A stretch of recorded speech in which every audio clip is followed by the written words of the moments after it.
It's news time. Information is power. The current, the news headline. President Muhammadu Buhari. Northerners, we are not happy with Buhari. Northern governors. The Ariwa Consultative Forum, ACF, has said that it was unhappy with Northern governors and President Muhammadu Buhari over the insecurity in the region as bandits continue to kill residents in attack on communities.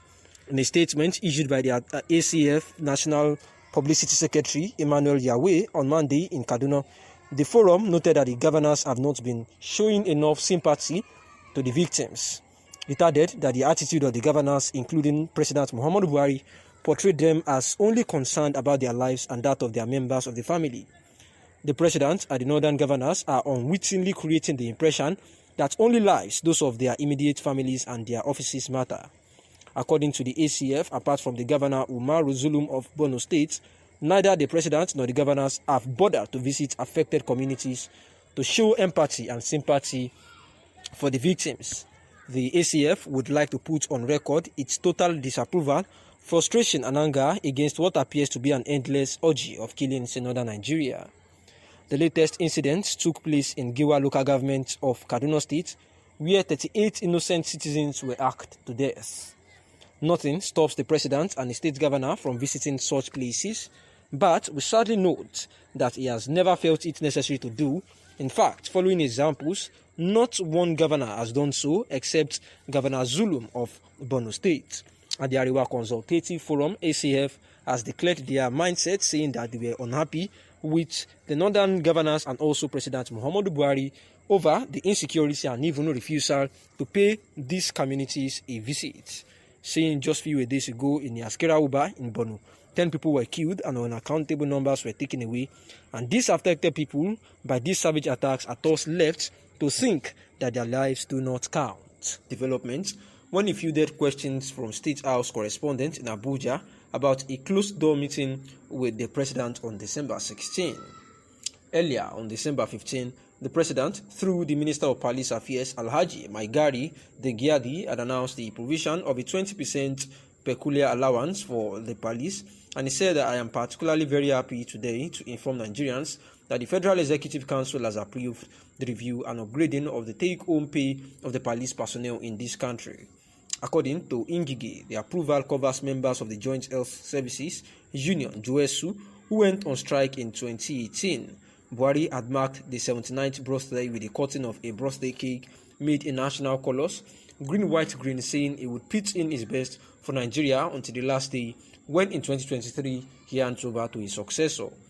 He added that he planned to return to his farm to tender crops and livestock while enjoying his retirement from State House.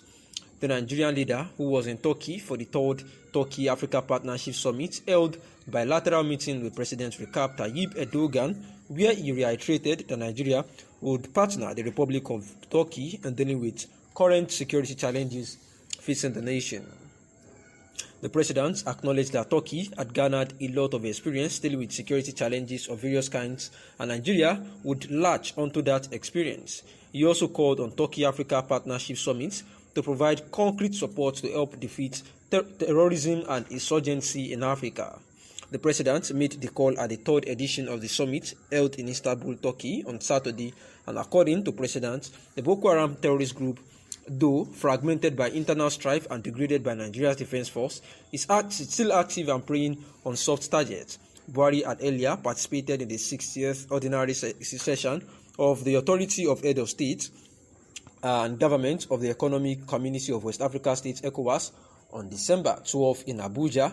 At the summit, the Nigerian leader stressed the need for economic leaders to forge stronger solidarity in order to address the new challenges, including the current 3rd wave of COVID-19 pandemic and its Omicron variant.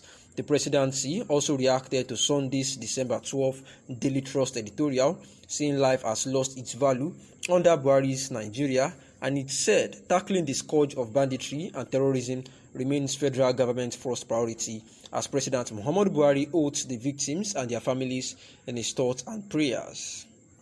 Malam Garba Shehu, the senior special assistant to President on Media and Publicity, described the editorial as unfair comment, saying that Daily Trust suggesting that the president exchanges violence for the support he got electorally is beneath a publication that claims any kind of political neutrality or integrity.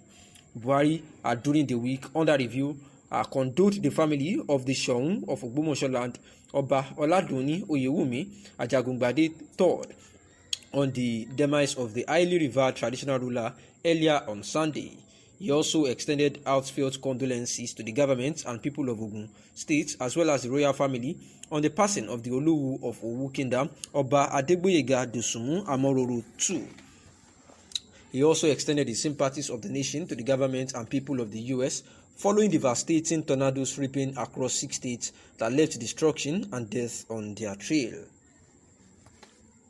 Furthermore, the president also sent a get-well message to his South African counterpart, Mr. Cyril Ramaphosa, who tested positive for COVID-19. The coronavirus pandemic is a reality and no respecter of persons, he said.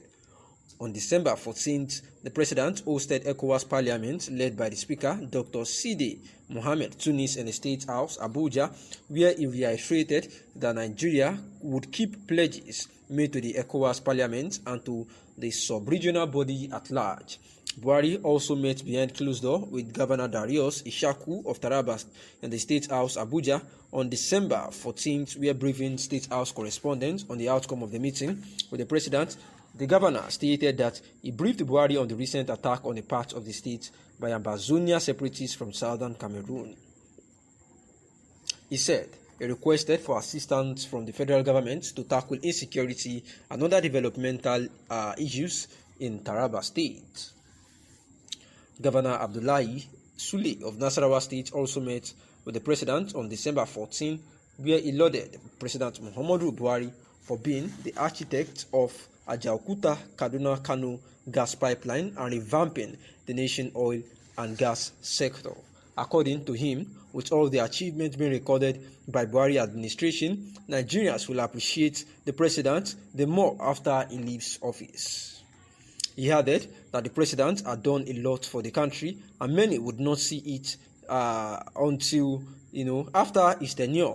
And on December 15, President Muhammadu Buhari, over the virtual meeting with the Federal Executive Council at the newly renovated council chamber of the Presidential Villa, Abuja, the news agency of Nigeria reports that the weekly meeting approved $1.9 billion for the procurement of equipment for the nation's power sector to boost power supply across the country through the Presidential Power Initiative.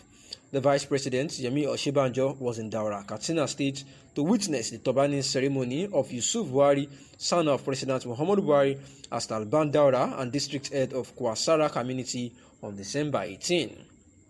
The president, who also ended the week under review on a diplomatic mission, endorsing partnership